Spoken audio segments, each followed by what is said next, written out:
Lo sapevate che Alan Moore, noto fumettista e famoso per le sue opere come From Hell, Watchmen, V for Vendetta, tanto per citarne alcuni, ha scritto anche libri in prosa, tipo La voce del fuoco? Andiamo a scoprirlo insieme, ma prima, se non l'avete ancora fatto, iscrivetevi al canale. La voce del fuoco ripercorre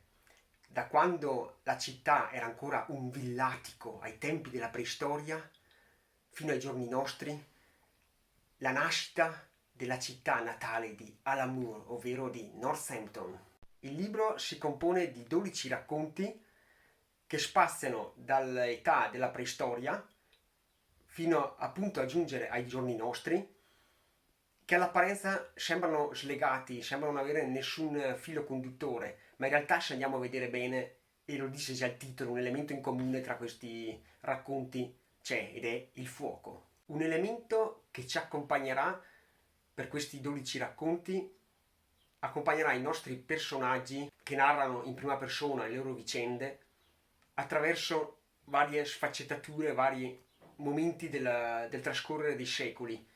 passando dai racconti di appunto un primitivo, arrivando ad un cavaliere di ritorno alle crociate, una storia di un giudice e quant'altro, fino a giungere addirittura anche a degli elementi di stregoneria e di magia. Abbiamo già due elementi che accomunano questi racconti, ovvero il fuoco e la città di Northampton, dalle sue origini, quando proprio la città, ovvero il luogo abitato, il centro abitato non c'era neanche ancora, fino a giungere all'epoca moderna, dove c'è Alan Moore, lo stesso Alan Moore nell'ultimo racconto, che viaggia attraverso questa città e ripercorre quegli elementi, quelle opere monumentali che troviamo nel corso dei vari racconti. Terzo elemento che accomuna il tutto sono le teste mozzate e gli elementi di gore che accompagnano i nostri personaggi nelle loro vicende. Alan Moore ci accompagnerà nel corso della lettura con un linguaggio, un modo di narrare, di raccontare attraverso la voce dei personaggi mutevole, come può essere la mutazione del linguaggio appunto nel corso dei secoli, perché ovviamente uno della preistoria non parla con un linguaggio più forbito, più colto dell'epoca moderna, o comunque di un personaggio di un certo calibro, di un certo livello, come può essere un giudice. Questi 12 racconti possono essere letti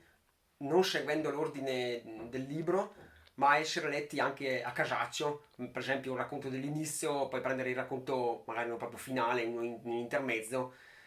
e proprio perché sono all'apparenza scollegati e comunque storie autoconclusive. È senz'altro piacevole il lavoro portato da Alan Moore per cercare di capire, di comprendere meglio la mentalità dei personaggi, di cosa passa loro per la testa e anche i vari concetti che lui stesso cerca di esprimere, di buttare giù su carta. A me sembra di aver colto un elemento come può essere il tempo che trascorre, la società che cambia, tutto è mutevole, ad eccezione dei vari monumenti che rimangono gli stessi nel corso dei secoli e della storia. Non so se è stata una mia sensazione, ma qua sembra che Alan Moore in questi racconti si sia voluto ispirare e in un qualche modo omaggiare il poeta Ovidio con le sue opere maggiori, ovvero Fasti e Metamorfosi, proprio per gli argomenti che in un certo senso accomunano il libro con le opere del poeta. È un romanzo con molti riferimenti storici, proprio per questo non è forse consigliabile a tutti, ma lo apprezzerebbero decisamente di più gli addetti ai lavori, come possono essere delle persone legate più a un filone storico, che magari hanno studiato proprio la storia per capire e apprezzare meglio il contesto in cui i vari avvenimenti si svolgono. Io ho apprezzato, come detto in precedenza, il lavoro, il cercare di immedesimare il lettore nei personaggi, nel contestualizzare il personaggio in quel determinato periodo storico.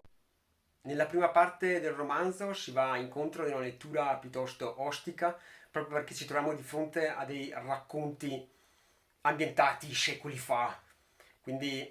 un linguaggio non consono a noi, decisamente non moderno, per poi giungere ai giorni nostri con un linguaggio di ultimi racconti decisamente più congeniale e più fluently, mettendolo all'inglese per i tempi odierni. Spero di avervi in un qualche modo incuriosito. Questo era La voce del fuoco di Alan Moore.